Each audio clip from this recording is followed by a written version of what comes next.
Hello दोस्तों, आप सभी को गुड मॉर्निंग, राधे राधे, शाम शाम। स्वागत है आप सभी का एक बार फिर से हमारे चैनल नॉलेज कॉर्नर में। आज का जो हमारा टॉपिक होने वाला है ये हमारा कला और संस्कृति से बिहार जी के जीएस से संबंधित सवाल को हम देखेंगे। और इसके अलावा जो है परिवहन व्यवस्था, तो ये दो टॉपिक आज के सेशन में हम कवर करने वाले हैं। तो आप सभी से निवेदन है कि आप सभी लोग जल्दी जल्दी सेशन से जुड़ जाइएगा और अब अपने दोस्तों में जो है शेयर भी कर दीजिएगा। इसके अलावा दोस्तों, जो भी लोग अभी तक चैनल पर नए हैं, चैनल को सब्सक्राइब नहीं किया है, वो लोग चैनल को सब्सक्राइब कर लें और बेल आइकन को प्रेस कर लें ताकि जब भी वीडियो अपलोड हो सबसे पहले नोटिफिकेशन आपको देखने को मिल जाया करे।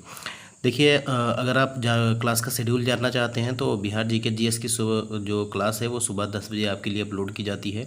अभी हमारे पास इतनी रिसोर्स नहीं है कि हम लाइव आकर आपको पढ़ा सकें, लेकिन जितने भी रिसोर्स हैं उनसे हम आप सभी तक जो है अपना बेस्ट देने के लिए प्रयासरत हैं। तो आप सभी से निवेदन है, आप सभी लोग जो है वीडियो को लाइक ज़रूर करिएगा, क्योंकि आपका लाइक ही जो है हमारे लिए जो है एज अ मोटिवेशन का सोर्स जो है काम करता है। और क्योंकि जितने ज़्यादा लाइक रहते हैं उतना ज़्यादा जो है हमारा भी कॉन्फिडेंस हाई रहता है आप तक वीडियो पहुंचाने के लिए। तो आप सभी से निवेदन है कि आप सभी लोग जो है फटाफट वीडियो को लाइक कर दीजिएगा, चैनल को सब्सक्राइब करके बेल आइकन को प्रेस कर दीजिएगा। देखिए, इसमें अब क्योंकि पीवाईक्यू हम पढ़ रहे हैं तो कुछ सवाल जो है पुराने मिलेंगे, कुछ बहुत पुराने मिलेंगे, कुछ जो है जो डेटा बदलते रहते हैं उनसे भी सवाल मिलेंगे।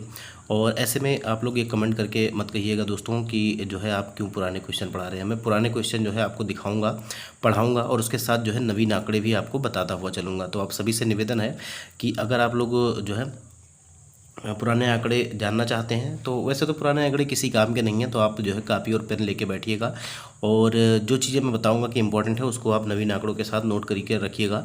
या मैं बिहार का जो आर्थिक सर्वेक्षण है लेटेस्ट वाला 2023-24 का, उसको भी आपको करवा दूंगा और जो इकोनॉमिक सर्वे है बिहार का वो भी मैं आपको करवा दूंगा। तो आप सभी लोग उस क्लास को बहुत अच्छे से देखिएगा। अभी जब बिहार जी के जीएस की क्लास ख़त्म हो जाएगी उसके बाद हम एक क्लास इससे संबंधित लेने वाले हैं। तो आप सभी लोग जल्दी जल्दी हमारे सेशन से जुड़ जाइएगा और ज़्यादा से ज़्यादा शेयर कर दीजिएगा। चलिए हम पहला सवाल देखते हैं। और पहला सवाल कहा जा रहा है कि 20वीं शताब्दी का आखिरी जो कुंभ मेला मनाया गया वो कहाँ मनाया गया। 20वीं शताब्दी का आखिरी कुंभ मेला जो है वो कहाँ मनाया गया। अब देखिए, ये उस टाइम का जो है करंट अफेयर्स का सवाल था। 1978 में ये सवाल पूछा गया था 42वीं बीपीएससी में। तो ये जो है 20वीं शताब्दी का मतलब कितना, जो सन 2000 चल रहा था, ठीक है। तो इसमें 1998 में जो है कुंभ मेला जो है हरिद्वार में आयोजित हुआ था। और भारत में हरिद्वार के अतिरिक्त जो है अन्य 3 जगहों पर 3 स्थान कौन कौन से हैं। इलाहाबाद जो अब प्रयागराज के नाम से जाना जाता है, नासिक और उज्जैन में जो है प्रतिवर्ष 12 वर्ष पर जो है कुंभ मेले का आयोजन होता है। आपने अभी देखा होगा जल्दी रिसेंटली में भी जो है प्रयागराज में जो है महाकुंभ का आयोजन किया गया था, बहुत ही जो है भव्य रूप से। तो आप सभी को वो चीज़ें याद भी होगी। तो इसका जो सही जवाब हो जाएगा वो कौन सा हो जाएगा, उस टाइम के परिप्रेक्ष्य में जो इसका सही जवाब हो जाएगा ये आपका हरिद्वार हो जाएगा। याद रखिएगा, अगर आप पूछा जाएगा रिसेंटली में तो ये जो है प्रयागराज में बनाया गया था। अगला सवाल देखिए, जंतर मंतर का निर्माण किसने करवाया था। जंतर मंतर का निर्माण जो है ये किसने करवाया था। तो ना तो अकबर ने जंतर मंतर का निर्माण करवाया था, ना ही शाहजहां ने, और ना ही जो है शिवाजी ने। ये जो है महाराजा जय सिंह ने करवाया था। याद रखिएगा, महाराजा जय सिंह ने जो है जंतर मंतर का निर्माण करवाया था। देखिए, जयपुर स्थित जंतर मंतर का निर्माण सवाई राजा जय सिंह ने किया था। यह मुबारक महल के बाहरी प्रांगण में स्थित है। सम्राट यंत्र, राम यंत्र, राशि विलय यंत्र, कपाली यंत्र, जंतर मंतर वेधशाला के जो है प्रमुख यंत्र हैं, जिनसे सूर्य और चंद्र की गति और तारों की स्थिति शुद्ध रूप से दर्शाई गई है। और 1 सेकंड के 10वें हिस्से तक ठीक जो है समय ज्ञात हो जाता है। उल्लेखनीय है कि सवाई राजा जयसिंह ने ज्योतिष और नक्षत्र विज्ञान के अनुसंधान हेतु 5 वेधशालाएं, देखिए आपको जंतर मंतर दिल्ली में भी दिखने को मिलेगा, दिल्ली, मथुरा, उज्जैन, वाराणसी और जयपुर में बनवाई, जिनमें से जयपुर की वेधशाला सबसे बड़ी तथा अत्यंत तर्कसंगत है। अगला सवाल देखिए, बिहार में कृषि के अंतर्गत जो है क्षेत्र है। तो बिहार में कृषि के अंतर्गत कितना क्षेत्र है ये आपको बताना है। तो इसका जो सही जवाब हो जाएगा, देखिए ये सन 2000 का सवाल है और सन 2000 में जो है संयुक्त बिहार की बात की गई थी। तो अगर हम अभी के परिप्रेक्ष्य में देखें तो जो हमारा बिहार में कृषि का जो क्षेत्रफल है अभी हम देखें तो 94.16 लाख हेक्टेयर है, ठीक है। जो कुल भौगोलिक क्षेत्रफल है ये 94.16, हम कह सकते हैं कि 94,163, तो 94,163 किलोमीटर स्क्वायर का जो है क्षेत्र है बिहार का। और इसमें से अगर हम देखेंगे नवीन आंकड़ों के अनुसार तो कुल खेती योग्य जो भूमि है वो आपकी जो है लगभग 73.45 लाख हेक्टेयर, ठीक है, 73.45 लाख हेक्टेयर भूमि है। और अगर हम देखें तो शुद्ध बोया गया जो क्षेत्र है, ठीक है, शुद्ध बोया गया जो क्षेत्र है वो लगभग 50 लाख हेक्टेयर है, ठीक है, लगभग 50 लाख हेक्टेयर है, ये चीज़ याद रखिएगा। और इसमें जो है कई प्रकार के, जैसे सकल बोया गया क्षेत्र आता है और जो है शुद्ध बोया गया क्षेत्र आता है, तो ये अलग अलग से हो सकते हैं। है। अगर हम बात करें कि क्रॉपिंग इंटेंसिटी की, मतलब शस्य गहनता की अगर बात करें, तो ये बिहार की जो है 144% है, याद रखिएगा 144% है। ये सवाल आपसे कई बार पूछा गया है कि शस्य गहनता कितनी है, मतलब एक जो खेत है उस पर कितनी सारी फसलें जो उगाई जाती हैं, ये आपको ये चीज़ें जो है शस्य गहनता में दिखाई देती हैं। तो 144% है। और ये क्या दर्शाता है कि एक ही खेत में जो है साल में एक से अधिक बार कितनी जो है फसल उगाई गई है। तो ठीक है, तो ये चीज़ें शस्य गहनता में या क्रॉपिंग इंटेंसिटी में आपको दिखाई जाती है। फसल गहनता, शस्य गहनता और क्रॉपिंग इंटेंसिटी अलग अलग नाम से इसको जो है जाना जाता है। तो इसका सही जवाब जो है यहाँ पर इस हिसाब से जो है पहला विकल्प हो जाएगा। और यहाँ पर देखिए 2023-24 के अनुसार जो है वर्ष 2021 में 2021-22 में कुल शुद्ध बुआई का क्षेत्र जो था ये लगभग 50.70 लाख हेक्टेयर था, और जबकि हम 54% लगभग कह सकते हैं। और जबकि सकल फसल क्षेत्र जो है ये लगभग 73.2 लाख हेक्टेयर था। तो मैंने लगभग 73.45 आपको बताया है वर्तमान आंकड़ों के अनुसार। तो ये आपका सही हो जाएगा। अगला सवाल देखिए, बिहार का अद्वितीय त्यौहार है। तो बिहार का अद्वितीय त्यौहार कौन सा है? तो बहुत ही आसान सा सवाल है, आप सभी लोग जानते होंगे। इसका जो सही जवाब है ये आपका होता है छठ पूजा। ठीक है, छठ पूजा जो है डी विकल्प इसका सही हो जाएगा। 56वीं से 59वीं बीपीएससी प्री 2015 में ये सवाल पूछा गया था। देखिए, छठ पूजा बिहार राज्य का सबसे महत्वपूर्ण त्यौहार है और छठ पूजा को बिहार का महापर्व कहा जाता है। दिवाली से ठीक 6 दिन बाद कार्तिक मास के शुक्ल पक्ष के छठे दिन यह पूजा होती है और इस पर्व पर सूर्य देव और उनकी पत्नी उषा की पूजा की जाती है और अर्घ डाला जाता है। इसमें पहला अर्घ सूर्यास्त और दूसरा अर्घ जो है सूर्योदय के समय डाला जाता है। दीपावली, जिसे रोशनी का पर्व भी कहा जाता है, कार्तिक अमावस्या के दिन मनाया जाने वाला हिंदू धर्म का मुख्य पर्व है। विशु केरल का प्राचीन उत्सव है और केरल वासियों के लिए नववर्ष का दिन है। क्या? विशु, याद रखिएगा। यह मलयालम महीने मेदम की पहली तिथि को जो है मनाया जाता है। विशु को आने वाले साल के लिए सौभाग्य व अच्छी किस्मत के आगमन का प्रतीक माना जाता है। विनायक चतुर्दशी जो है पर प्रत्येक वर्ष जो है भगवान विनायक कौन है? भगवान गणेश के जन्म के अवसर पर भाद्रपद मास के शुक्ल चतुर्थी को महाराष्ट्र सहित संपूर्ण भारत में हिंदुओं द्वारा जो है मनाया जाता है। विनायक चतुर्थी महाराष्ट्र का जो है मुख्य पर्व है। अगला सवाल देखिए, 5वें नंबर का सवाल है कि निम्नलिखित में से किस नगर में सूर्य मंदिर स्थित है? निम्नलिखित में से किस नगर में जो है सूर्य मंदिर स्थित है, ये आपको बताना है। तो इसका सही जवाब कौन सा हो जाएगा? तो इसका सही जवाब हो जाएगा देव। ठीक है, देव। तो ये आपका सी विकल्प जो है ये हमारा सही हो जाएगा। गया, बोध गया, रांची और देव, तो देव में है, याद रखिएगा। देखिए, बिहार का प्रसिद्ध सूर्य मंदिर देव। अब देव कहाँ पर है? तो ये औरंगाबाद जिले में है। यहाँ पर एक स्थित एक तालाब है जो सूर्य मंदिर के सामने है, के बारे में मान्यता है कि यहीं से बिहार के प्रसिद्ध पर्व जो है छठ की शुरुआत हुई थी। अगला सवाल देखिए, बिहार में कृषि कुंभ मेला 2019 का आयोजन कहाँ हुआ था? ये भी उस टाइम का सवाल है। 2019 का जब ये सवाल पूछा गया था तो उस टाइम पर इसका जो सही जवाब था ये आपका मोतिहारी हो जाएगा। ठीक है, मोतिहारी हो जाएगा। अभी जो है बिहार का करंट अफेयर्स आपको जब एग्जाम आएगा तो उसके जो है कम से कम 6 महीने साल भर का तो कम से कम आपको पढ़ना ही पड़ेगा। ठीक है, तो जब एग्ज़ाम एक बार आ जाए उसके बाद हम लोग जो है इकट्ठे पढ़ लेंगे। देखिए, बिहार में ये तो मैं नहीं बताऊँगा क्योंकि जो है ये पुराना सवाल है, इसका एक्सप्लेनेशन जानने का कोई मतलब नहीं बनता है। देखिए, बिहार का प्रसिद्ध पशु मेला कार्तिक पूर्णिमा में आयोजित होता है। बहुत ही इंपॉर्टेंट सवाल है, इसको याद रखिएगा। बिहार का प्रसिद्ध पशु मेला कार्तिक पूर्णिमा में आयोजित होता है। कहाँ पे? अब ये गया में होता है या आपका जो है मधुबनी में या भागलपुर में या सोनपुर में। तो अगर आपने अखिल भारतीय किसान सभा का नाम सुना होगा और बिहार प्रांतीय किसान सभा का जो है नाम सुना होगा, तो ये सोनपुर मेले में है जो है इसकी स्थापना हुई थी। तो यहाँ से आप जो है थोड़ा सा रिलेट करके क्वेश्चन भी याद कर सकते हैं। तो इसका डी विकल्प जो है सही हो जाएगा। सोनपुर में जो है बिहार का प्रसिद्ध पशु मेला जो है लगता है और प्रतिवर्ष कार्तिक पूर्णिमा के अवसर पर सोनपुर में यह आयोजित किया जाता है। इसे एशिया का सबसे बड़ा जो है पशु मेला माना जाता है। देखिए, गंगा और गंडक नदियों के संगम पर आयोजित 1 महीने तक चलने वाले पशु मेले का क्या नाम है? तो गंगा और गंडक नदियों के संगम पर आयोजित 1 महीने तक चलने वाले पशु मेले का क्या नाम है? अब देखिए, यहाँ से एक सवाल उल्टा भी बन सकता है कि सोनपुर मेला जो लगता है ये कौन कौन से नदियों के संगम पर लगता है? याद रखिएगा, कौन कौन से नदियों के संगम पर लगता है? तो ये गंगा और गंडक से। तो हमको दोनों तरफ से याद करना है, इधर से भी याद करना है और इधर से भी याद करना है। तो सोनपुर मेला जो है ये गंगा और गंडक नदी के जो है संगम पर लगता है, याद रखिएगा। 17वीं बीपीएससी प्री 2024 में ये सवाल जो है पूछा गया था। देखिए, गंगा और गंडक नदियों के संगम पर आयोजित लगभग 1 महीने तक चलने वाला पशु मेला सोनपुर मेला है। यह मेला नवंबर-दिसंबर माह में आयोजित किया जाता है और यह एशिया का सबसे बड़ा जो है पशु मेला माना जाता है। अगला सवाल देखिए, भारतीय हस्तशिल्प के संदर्भ में बिहार में सुजनी क्या है? बिहार में जो है सुजनी क्या है ये आपको बताना है। ये भी इंपॉर्टेंट है, आपसे सवाल जो है पूछा जा सकता है। तो सुजनी जो है ये एक प्रकार का जो है क्या है? तो मिट्टी का बर्तन नहीं है, कांच का बर्तन भी नहीं है, एक धातु शिल्प ये भी नहीं है, ये एक प्रकार की जो है कढ़ाई है। याद रखिएगा, एक प्रकार की जो है कढ़ाई है, डी विकल्प जो है ये हमारा सही हो जाएगा। 69वीं बीपीएससी में ये सवाल पूछा गया था।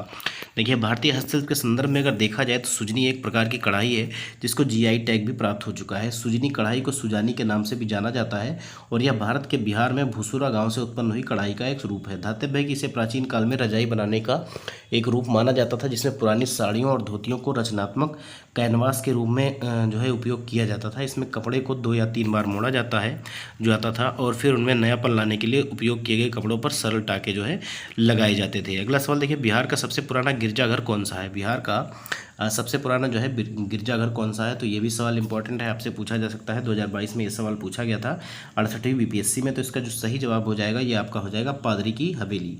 पादरी की हवेली जो है सबसे पुराना गिरजाघर है बिहार का।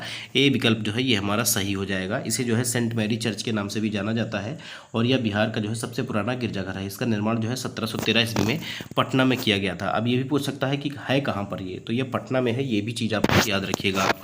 अब देखिए सीधे सीधे क्वेश्चन में क्या कह देगा कि बिहार का सबसे पुराना गिरजाघर जो है वो कहाँ पर स्थित है, तो ये पटना में स्थित है, याद रखिएगा, जिसे जो है पादरी की हवेली या सेंट मैरी चर्च के नाम से भी जाना जाता है। अगला सवाल देखिए, कहा जा रहा है निम्नलिखित में से किस नगर में जापानियों ने विश्व शांति स्तूप का निर्माण करवाया था?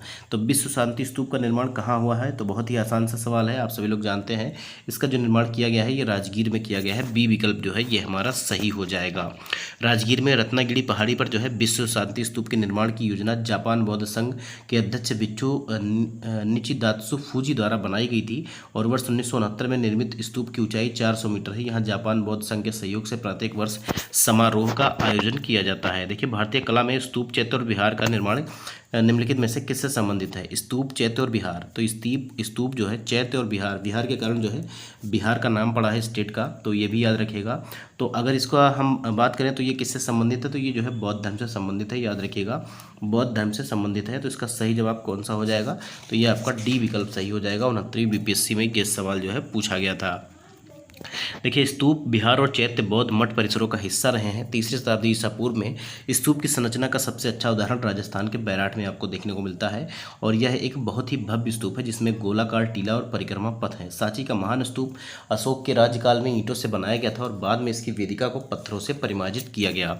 अगला सवाल देखिए, मूल रूप से विहार शब्द का क्या अर्थ है? विहार शब्द का क्या अर्थ है आप सभी लोग जानते हैं और बहुत बार मैंने आपको ये पढ़ाया हुआ है। तो बिहार का मतलब होता है बौद्ध मठ, ठीक है, बौद्ध मठ जिसमें जो है बौद्ध भिक्षु रहते हैं, उसी को हम क्या कहते हैं? उसको हम कहते हैं विहार, याद रखिएगा। और इसी विहार शब्द से जो है बिहार राज्य का नाम पड़ा है क्योंकि यहाँ पर जो है बहुत ज़्यादा बौद्ध मठ हुआ करते थे, क्योंकि यहाँ पर जो है ये जो है गौतम बुद्ध की तपोभूमि और कार्यस्थली भी रही है। तो याद रखिएगा ए विकल्प जो है ये हमारा सही हो जाएगा।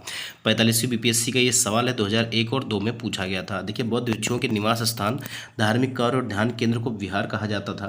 प्राचीन संस्कृत, प्राकृत और पाली साहित्य में विहार नाम के किसी प्रदेश का उल्लेख नहीं प्राप्त होता है। 12वीं सदी के अंत में उदंतपुरी के साथ इस प्रदेश के बहुसंख्यक बौद्ध विहारों के कारण इसका नाम बिहार पड़ा, जो बाद में अपभ्रंश के कारण जो है बिहार हो गया। अगला सवाल देखिए, विश्व का प्रथम लिंग साहित्य महोत्सव आयोजित किया गया। विश्व का प्रथम लिंग साहित्य महोत्सव जो है आयोजित किया गया था, तो ये कहाँ पर आयोजित किया गया था ये आपको बताना है। बीपीएससी सीडीपीओ का सवाल है, प्री 2018 में पूछा गया था, 14वें नंबर का ये सवाल है और इसका सही जवाब जो हो जाएगा ये हो जाएगा आपका, कहाँ पर आयोजित किया गया था दोस्तों? तो ये पटना में आयोजित किया गया था, याद रखिएगा, पटना में। ए विकल्प जो है ये हमारा सही हो जाएगा। ये उस टाइम का करंट अफेयर्स का सवाल था। देखिए विश्व का पहला लिंग साहित्य महोत्सव जेंडर लिटरेचर फेस्टिवल जो है ये अप्रैल 2017 में पटना बिहार में आयोजित किया गया था और इस उत्सव का मुख्य उद्देश्य विचारों का आदान प्रदान करने और उन्हें बांटने, लिंग साहित्य के क्षेत्र में प्रसिद्ध लोगों के अनुभवों को जानने के लिए एक मंच प्रदान करना है। अगला सवाल देखिए, विश्व का सबसे ऊंचा कहा जाने वाला विश्व शांति स्तूप जो है कहाँ पर है? दोबारा ये सवाल आया, अभी मैंने बताया था विश्व शांति स्तूप जो है, तो इसका सही जवाब कौन सा हो जाएगा? ये रत्नागिरी पहाड़ी पर जो है बनाया गया है और ये कहाँ पर है? तो राजगिरी में, ठीक है, राजगिरी में, राजगीर में सी विकल्प जो है ये हमारा सही हो जाएगा। दोस्तों अगर आपको वीडियो पसंद आ रही है तो जल्दी जल्दी जो है वीडियो को लाइक कर दीजिएगा और लाइक करना तो बिल्कुल मत भूलिएगा। और जब वीडियो खत्म हो जाएगी आप ये सेशन पूरा देख लीजिएगा तो अपने दोस्तों में शेयर भी करिएगा और कमेंट बॉक्स में कमेंट करके बताइएगा कि आपको ये वीडियो कैसी लगी। 48वीं से 52वीं बीपीएससी में ये सवाल जो है 2008 में पूछा गया था। देखिए बिहार में रत्नागिरी नामक पहाड़ी जो 400 मीटर की ऊंची है, इस पर जो है शांति स्तूप, विश्व का सबसे ऊंचा कहा जाने वाला विश्व शांति स्तूप है और इसका निर्माण वर्ष 1969 में किया गया था। वैशाली स्थित शांति स्तूप की ऊंचाई 38 मीटर है और चौड़ाई 36 मीटर है तथा गुंबद का व्यास जो है ये 20 मीटर है। तो वैशाली में भी जो है एक शांति स्तूप बना हुआ है, लेकिन राजगीर का जो विश्व शांति स्तूप है ये जो है विश्व का सबसे ऊंचा कहा जाने वाला ये शांति स्तूप है, याद रखिएगा। अगला सवाल देखिए, सीता माता की विश्व की सबसे लंबी मूर्ति जो 251 मीटर का निर्माण बिहार के किस जिले में किया जाएगा, ये आपको बताना है। 2022 का सवाल है, 67वीं बीपीएससी में ये सवाल पूछा गया था। तो सीता माता की विश्व की सबसे लंबी मूर्ति 251 मीटर का निर्माण बिहार के किस जिले में किया जाएगा, तो ये जो है कहाँ पर किया जाएगा दोस्तों, तो इसका जो सही जवाब हो जाएगा ये आपका सीतामढ़ी में, ठीक है, सीतामढ़ी में किया जाएगा। बी विकल्प जो है ये हमारा सही हो जाएगा। देखिए 13 फरवरी 2022 को रामायण रिसर्च काउंसिल के नेशनल कोऑर्डिनेटर व जूना अखाड़े के महामंडलेश्वर स्वामी वीरेंद्रानंद जी द्वारा माता सीता की विश्व की सबसे ऊंची 251 मीटर प्रतिमा सीतामढ़ी में स्थापित करने की घोषणा की गई थी। प्रतिमा के साथ ही माता सीता के जीवन पर आधारित एक डिजिटल म्यूजियम तथा अनुसंधान संस्थान और अध्ययन केंद्र का भी निर्माण किया जाएगा। अगला सवाल देखिए, नव नालंदा महाविहार किसके लिए विख्यात है? नव नालंदा महाविहार जो है ये किसके लिए विख्यात है, ये आपको बताना है। तो इसका सही जवाब कौन सा हो जाएगा ये आपको बताना है। तो जो नव नालंदा महाविहार है ये जो है पाली अनुसंधान केंद्र के लिए विख्यात है, याद रखिएगा। पाली अनुसंधान केंद्र के लिए, पाली क्या है, तो पाली एक भाषा है, याद रखिएगा। पाली, प्राकृत ये सभी जो है ये भाषाएं हैं। 48वें से 52वें बीपीएससी प्री 2008 में ये सवाल जो है पूछा गया था। अगला सवाल देखने से पहले इसका एक्सप्लेनेशन देख लीजिए। नव नालंदा महाविहार बौद्ध अध्ययन का आधुनिक केंद्र है जिसे बिहार सरकार ने वर्ष 1951 में नालंदा में स्थापित किया था। इस केंद्र में बौद्ध और पाली अनुसंधान संस्थान है। यहाँ बड़ी संख्या में श्रीलंका, जापान, कोरिया, तिब्बत, भूटान आदि देशों से पाली एवं बौद्ध अध्ययन पर अनुसंधान हेतु जो है विद्यार्थी आते हैं। अगला सवाल देखिए, संसार का सबसे बड़ा स्टेडियम अवस्थित है। संसार का सबसे बड़ा स्टेडियम जो है अवस्थित है, ये आपको बताना है। तो देखिए यहाँ पर कौन से स्टेडियम की बात की जा रही है ये नहीं बताया गया है, तो इसीलिए जो है इसको स्टार मार्क किया गया है। क्रिकेट स्टेडियम की कि हॉकी स्टेडियम की, तो ये चीज़ें याद रखिएगा। देखिए गिनीज वर्ल्ड रिकॉर्ड्स और ओलंपिक की वेबसाइट के अनुसार कोरिया गणराज्य के प्योंगयांग में स्थित फुटबॉल के सबसे बड़े स्टेडियम एनग्राडो में डे स्टेडियम की दर्शक क्षमता जो है ये लगभग 1,50,000 है तथा विश्व का सबसे बड़ा क्रिकेट स्टेडियम जो है नरेंद्र मोदी स्टेडियम मोटेरा कह सकते हैं, गुजरात में है, जिसकी दर्शक क्षमता जो है लगभग जो है 1,32,000 है।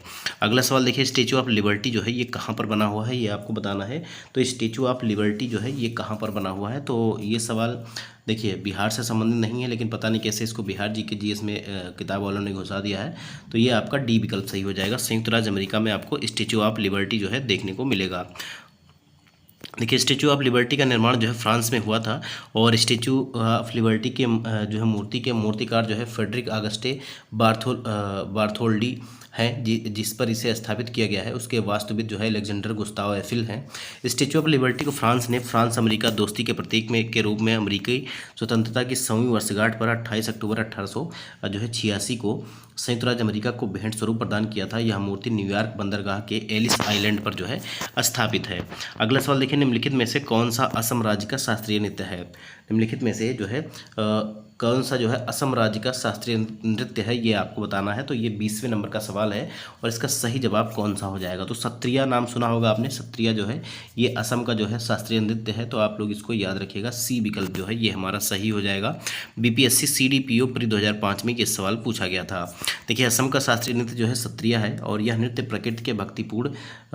प्रकृति में जो है भक्तिपूर्ण होते हैं, क्योंकि उनका उद्देश्य नव वैष्णववाद का प्रचार करना था। असम के महान वैष्णव संत और असम के सुधारक महापुरुष श्रीमंत शंकर देव द्वारा इसे पेश किया गया था और यह भारत के 8 शास्त्रीय नृत्यों में से एक है।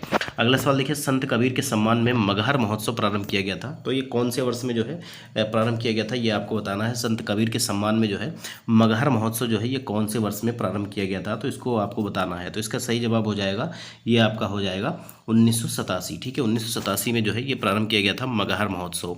देखिए विश्व को मानवता का संदेश देने वाले महान भक्ति संत जो है कबीर की मृत्यु स्थली पर वर्ष 1987 से लगातार मगहर महोत्सव का आयोजन होता आ रहा है।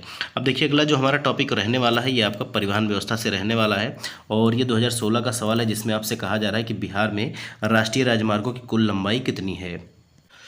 तो इसका सही जवाब कौन सा हो जाएगा ये आपको बताना है। वैसे अगर हम देखें तो उस टाइम जब ये सवाल पूछा गया था तो ये आंकड़ा जो था ये आपका 4,595 किलोमीटर था, याद रखिएगा 4,595 किलोमीटर था।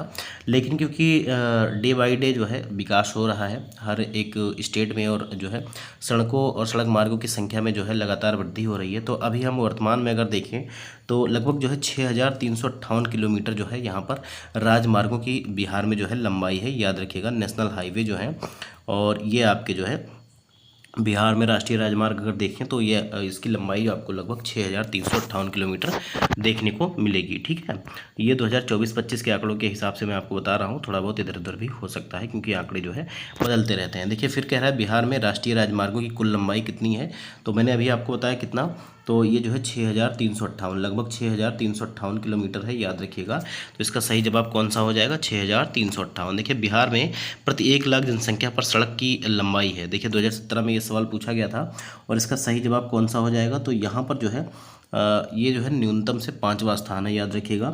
सड़क परिवहन और राजमार्ग मंत्रालय के अनुसार 31 मार्च 2019 तक के आंकड़े के अनुसार अगर ये बात करें तो इसका जो सही जवाब हो जाएगा ये आपका न्यूनतम से 5वें स्थान पर था। तो यहाँ पर कहीं भी 5वां स्थान लिखा नहीं गया न्यूनतम से, तो ये ई विकल्प जो है ये हमारा सही हो जाएगा। ठीक है, ई विकल्प जो है ये हमारा सही हो जाएगा। देखिए सड़क परिवहन एवं राजमार्ग मंत्रालय के अनुसार 31 मार्च 2019 तक राष्ट्रीय राजमार्गों में प्रति 1 लाख जनसंख्या पर बिहार की सड़क की लंबाई न्यूनतम से 5वां स्थान है। वैसे ये पुराना सवाल है, इस प्रकार के सवाल जो है पूछे नहीं जाते हैं।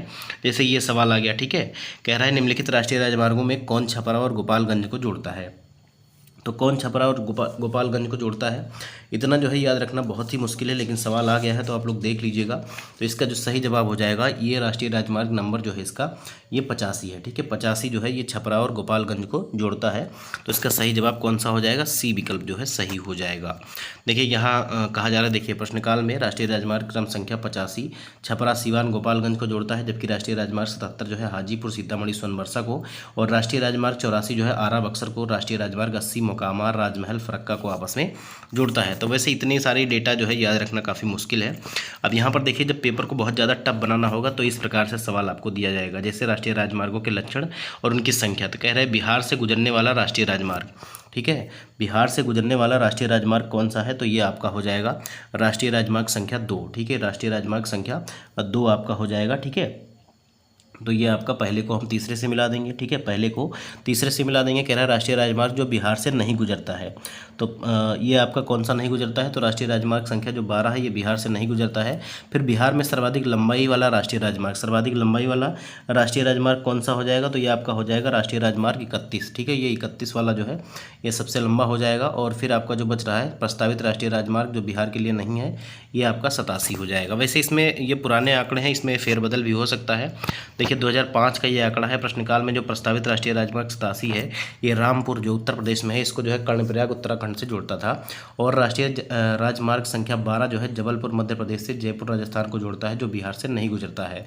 बिहार से राष्ट्रीय राजमार्ग 2 भी जो है 2 गुजरता है, परंतु इसकी लंबाई जो है 202 किलोमीटर है, जबकि वर्तमान में बिहार से गुजरने वाला सर्वाधिक लंबा राष्ट्रीय राजमार्ग जो है ये 27 EW है, जिसकी लंबाई जो है 487 किलोमीटर है। तो ये जो है पुराने आंकड़े हैं, ये आंकड़े बदलते रहते हैं। देखिए फिर कह रहा है कौन सा शहर राष्ट्रीय राजमार्ग 2 पर स्थित नहीं है। ठीक है, राष्ट्रीय राजमार्ग जो नंबर 2 है, NH जो 2 है, इस पर जो है स्थित नहीं है, ये आपको बताना है। तो इसका जो सही जवाब हो जाएगा ये आपका पटना हो जाएगा। पटना जो है इस पर स्थित नहीं है, डी विकल्प जो है ये हमारा सही हो जाएगा। डी विकल्प जो है ये हमारा सही हो जाएगा।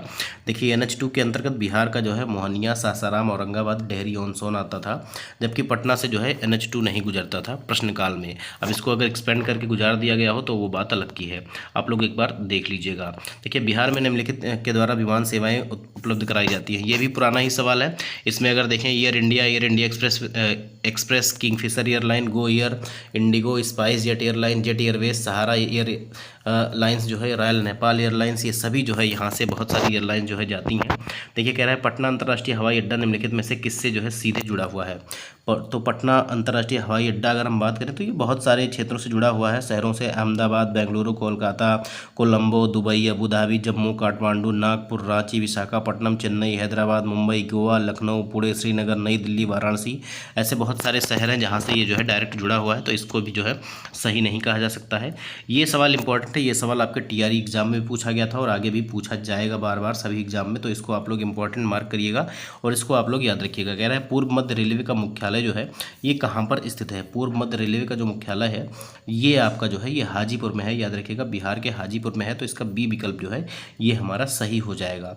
तो आज का ये आखिरी जो है क्वेश्चन था दोस्तों। अगले सेशन में हम पुस्तकें और लेखक से संबंधित सवाल को देखेंगे जो कि आपके एग्जाम के लिए भी इंपॉर्टेंट है, तो आप उसको जरूर देखिएगा।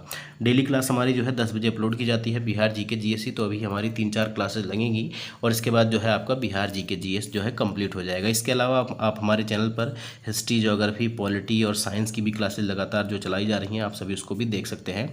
मिलेंगे अगले वीडियो में, तब तक के लिए अपना प्यार और सपोर्ट जो है बना के रखिएगा। जय हिंद, जय भारत, नमस्कार।